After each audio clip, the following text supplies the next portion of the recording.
एक नदी किनारे बहुत ही खूबसूरत सा गांव था। वहाँ के लोग मेहनत मजदूरी करके अपना घर चलाया करते थे। वहाँ पे एक बंदा दीनू अपने फैमिली के साथ रहता था। वो गायों का ख्याल रखता था। उसको गाना गाने का बहुत शौक था। वो बस सारा दिन काम करते हुए गाना गुनगुनाता रहता। सुबह सुबह वो मालिक से गाय लेके जंगल में उनको खाना खिलाने के लिए निकल पड़ता। और जब गायें अपना खाना खा रही होती थीं तो दीनू एक दरख्त के नीचे आराम से बैठ के गाना गुनगुनाता और आराम करता। उसका ये रोज का मामूल था। और वापसी में शाम होने पे दीनू अपने मालिक को उसकी गाय लौटा के और मालिक से 1 रुपया अपना मुआवजा लेके अपने घर आ जाता और वो पैसे लाके अपनी माँ को दे देता। इस तरह उनका घर का गुजर बसर चलता था। उनके घर में कमाने वाला बस एक दीनू ही था। एक दिन दीनू सुबह रोज के मामूल के मुताबिक गाय लेके जंगल की तरफ जा रहा था कि जिस दरख्त के नीचे बैठ के वो आराम से गाना गाया करता था, उसने देखा वो दरख्त एक आदमी काट रहा है। वो बहुत परेशान हुआ और सोचने लगा कि किसी तरह उस बंदे को दरख्त काटने से रोका जाए। उसके दिमाग में एक तरकीब आई और उसने उस बंदे को कहा, अरे भाई रुक जाओ, तुम क्या कर रहे हो? ये एक जादुई पेड़ है। बहुत सालों पहले एक बंदे ने इसको काटने की कोशिश की थी और उसके बाद इस दरख्त ने उसको मार दिया था। ये सुन के वो आदमी बहुत डरता है और वहां से फौरन भाग जाता है डर के। तीनों बहुत खुश होता है। इतनी देर में दरख्त खुद ब खुद बोलने लगता है और दीनू का शुक्रिया अदा करता है कि उसने उसे काटने से बचा लिया। दीनू बड़ा परेशान होता है कि दरख्त बोल रहा है। दरख्त उसे एक घंटी देता है और कहता है कि ये घंटी वो अपने पास रख ले। लेकिन दीनू कहता है, ये आम सी घंटी का मैं क्या करूँगा?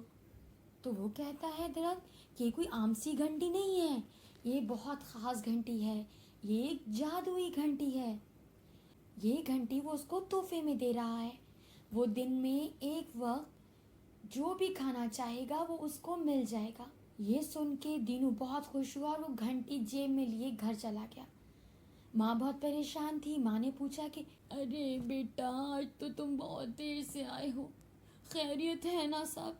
हाँ माँ, सब खैरियत है। ये देखो, मैं आपके और छोटू के लिए क्या लाया हूँ। ये जादुई घंटी है।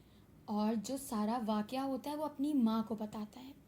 फिर दीनू अपनी माँ और छोटे भाई के साथ खाना खाने के लिए बैठता है और जैसे ही वो घंटी को हिलाता है बहुत सारा खाना उनके सामने आ जाता है। उस दिन वो लोग बहुत पेट भर के मज़े से खाना खाते हैं और सो जाते हैं।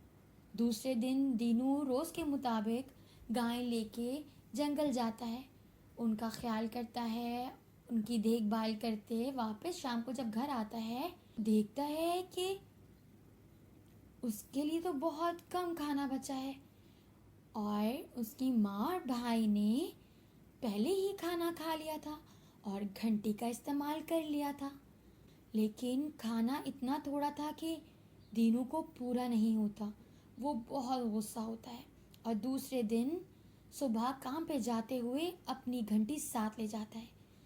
जब वापसी में शाम को दीनू घर आता है तो छोटा भाई दीनू से कहता है, भाई देखो, हमने बहुत तलाश की, घंटी मिली ही नहीं, अब क्या होगा?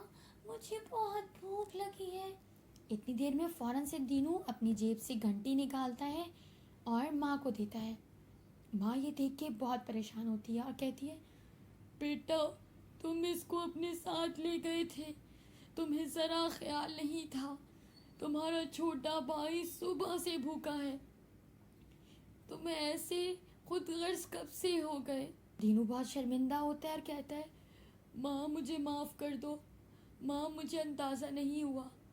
आप लोगों ने मेरे लिए कल इतना थोड़ा खाना रखा था, उससे मेरा पेट नहीं भरा और मैं लालच में आके खुद गर्ज हो गया। मुझे माफ़ कर दो माँ, आइंदा ऐसा कभी नहीं होगा।